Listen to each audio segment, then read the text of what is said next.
내적인 삶을 위한 거룩한 권면 9장 모든 위로의 하나님. 그리스도인의 길은 믿음의 길로 우리가 믿는 것으로 인하여 남들에게 조롱을 받을 수도 있습니다. 이때에는 하나님을 찾고 하나님의 보호를 전적으로 신뢰해야 합니다. 우리의 여정을 끝까지 지켜보실 분은 하나님밖에는 없습니다. 첫째, 하나님의 위로가 우리 곁에 있을 때는 사람들로부터 오는 위로를 대수롭지 않게 생각하기가 쉽습니다. 그러나 우리 삶에 하나님이 계시지 않다 느낄 때면 우리는 사람들을 필요로 합니다. 사람들의 위로 없이도 살고 하나님의 사랑을 위해 마음의 유배를 기꺼이 참으며 어떤 것에서도 자기 자신을 구하거나 자신의 공로를 주장하지 않을 수 있으면 그것은 참으로 위대한 일입니다. 하나님의 은혜가 여러분에게 임하여 여러분이 기뻐하고 신앙심이 깊어지면 얼마나 좋은 일입니까? 모든 사람들이 갈망하는 때가 바로 이때입니다. 하나님의 은혜 속에 사는 사람은 즐겁게 말을 타고 가는 사람과 같습니다. 모든 안내자 중에서 가장 높은 안내자의 인도를 받는 사람이 짐의 무게를 느끼지 못하는 것은 조금도 놀랄 일이 아닙니다. 둘째, 사람이 자기 자신으로부터 자유로워지기란 어려운 일입니다. 순교자 라우렌치우스는 사제와 함께 세속의 일을 극복했습니다. 그가 세속을 극복할 수 있었던 것은 세상이 주는 기쁨을 모두 경멸했기 때문입니다. 그는 그리스도를 위한 사랑 때문에 그가 존경했던 교황 식스투스가 세상을 떠난 것도 참고 견디었습니다. 창조주의 사랑에 의지하여 그는 인간에 대한 사랑을 극복하고 인간의 위로 대신 하나님을 즐겁게 하는 것을 택했습니다. 여러분도 그렇게 하십시오. 그리고 하나님을 사랑하기 위하여 여러분 곁에 있는 귀한 친구들도 더러는 포기하는 것을 배우십시오. 친구에게 버림을 받았을 때도 결코 마음 아파하지 마십시오. 우리는 모두 결국에는 서로를 떠나야 하기 때문입니다. 셋째, 사람이 자기 자신을 완전히 극복하고 자신의 모든 사랑을 하나님께 바치는 것을 배우려면 먼저 자신의 내면과 오랫동안 투쟁해야 합니다. 사람이 자신의 힘으로 서 있을 때는 사람들이 주는 위안에 쉽게 넘어집니다. 그러나 진정으로 그리스도를 사랑하는 사람, 열정적으로 도덕을 준수하는 사람은 사람들이 주는 위로에 넘어지지 않으며 감정으로 느낄 수 있는 기쁨을 추구하지도 않습니다. 그러한 사람은 오히려 엄격한 규율을 지키며 하나님을 위하여 어려운 일을 견뎌냅니다.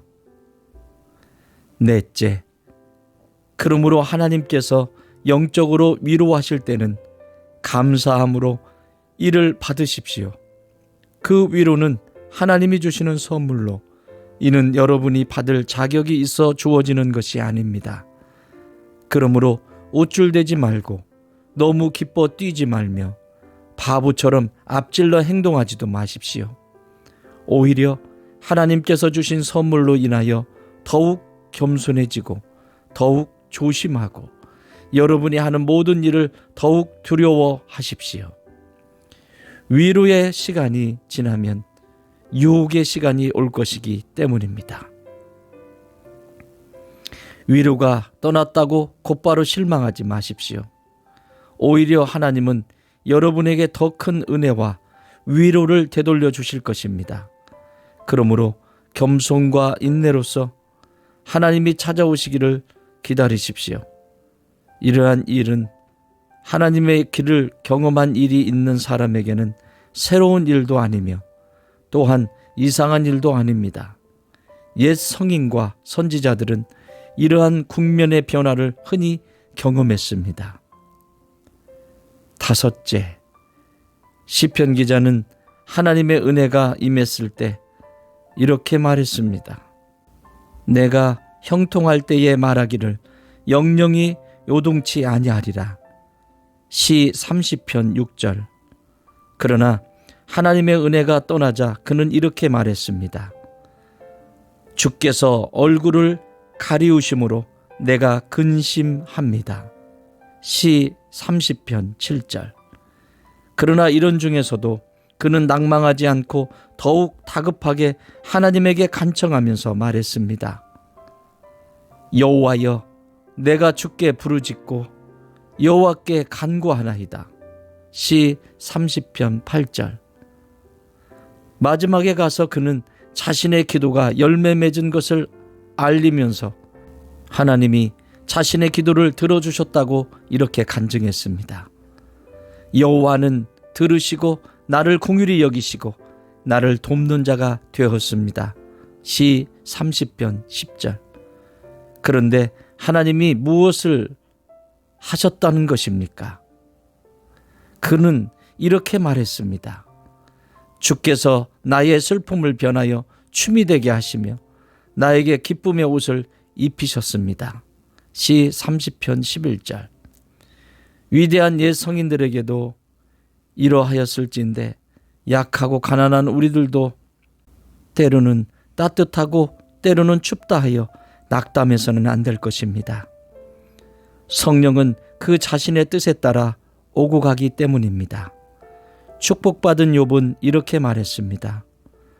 주께서는 아침마다 그를 찾아보시고 순간마다 연단하십니다. 욥기 7장 18절. 여섯째, 그러므로 하나님의 위대하신 자비와 하나님의 은혜에 대한 희망 이외에 내가 무엇을 희망할 수 있으며 무엇을 신뢰하겠습니까? 모든 은혜가 나를 버리고 내가 어려움에 빠졌을 때는 경건한 형제들, 믿을 수 있는 친구들과 같은 선한 사람들, 신성한 책들, 올바른 대화와 아름다운 노래, 찬송가도 도움이 되지 않으며 내게 어떤 만족도 주지 못합니다.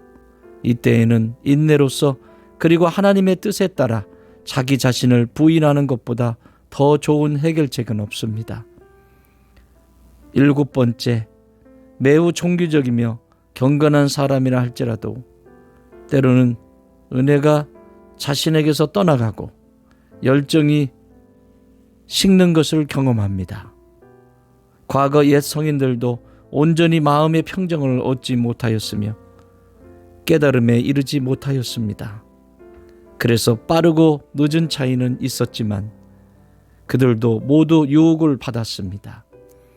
하나님을 위해 고난을 경험하지 못한 사람은 하나님의 고결한 깊은 생각의 대상이 될 자격이 없습니다. 유혹은 위로의 표상입니다. 일반적으로 유혹은 위로가 있기 전에 일어나며 위로가 유혹의 뒤를 따라옵니다. 하나님은 유혹의 시험을 이겨낸 사람들에게 위로를 약속하셨습니다. 이기는 사람에게는 내가 생명나무의 과일을 먹게 하리라. 요한계시록 2장 7절.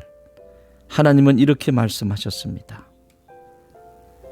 여덟째, 하나님의 위로는 사람이 역경을 견뎌낼 수 있도록 그를 강하게 만들기 위하여 주어집니다. 그런데도 유혹이 다시 찾아오는 것은 사람이 축복받았을 때 우쭐대지 않도록 하기 위해서입니다. 악마는 잠을 자지 않으며 여러분의 육체도 아직 죽지 않았습니다. 그러므로 멈추지 않고 싸울 만반의 준비를 하십시오. 여러분의 좌우 양편에는 쉬지 않고 깨어있는 적이 있기 때문입니다.